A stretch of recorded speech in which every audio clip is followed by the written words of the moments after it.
Este ejercicio es un ejemplo de la resolución de problemas vinculados a la geometría. Entonces, en esta actividad se pide que hallemos o tengamos en cuenta que las medidas de un triángulo, los ángulos interiores de un triángulo, su suma, es decir, aquí tenemos A, B, C, que son los ángulos interiores, su suma debe dar 180. Es un teorema de la geometría. El ejercicio plantea en una tablita.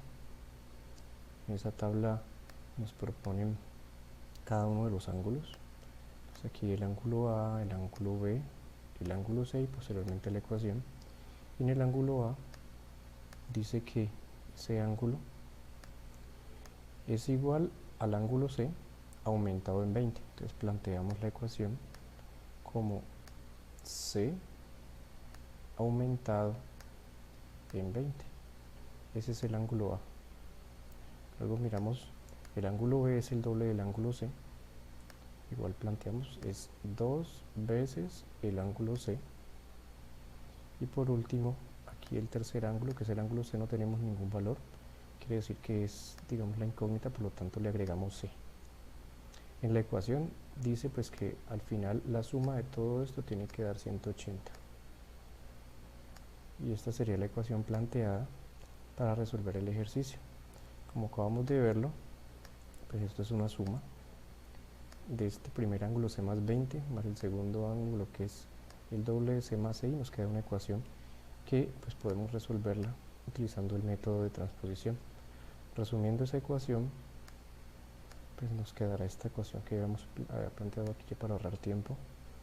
Entonces, ¿de dónde salen estos? Entonces, aquí tenemos un C más 2C, son 3C, más otro C, estamos hablando de 4C. Es decir, es C más 2C, 3C, más un C, 4C, más 20, y eso igual a 180.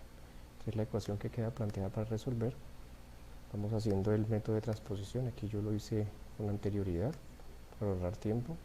El 20 que está sumando pasa a restar al otro lado, ¿sí?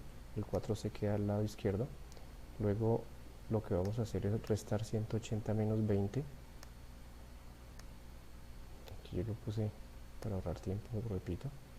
Entonces 180 menos 20 da 160. Ahorita el 4 que está multiplicando pasa a dividir.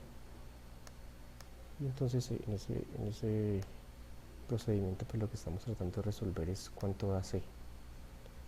Vemos aquí que al pasar a dividir queda 160 sobre 4, y 160 sobre 4 da 40. Quiere decir que ese ángulo mide 40, por lo tanto pues nos devolvemos acá al planteamiento y vamos a reemplazar este de aquí. Ese ángulo es 40, que vale C, 40 más 20 da 60, esa es la medida del ángulo A. Luego dice que este es doble de C, es decir, 2 por 40 da 80, este ángulo mide 80, el ángulo B. Y por último, pues lo que hemos visto en la resolución es que este vale 40. Al sumarlos, pues queda comprobado que su operación 40 más 80, 120, más 60, 180.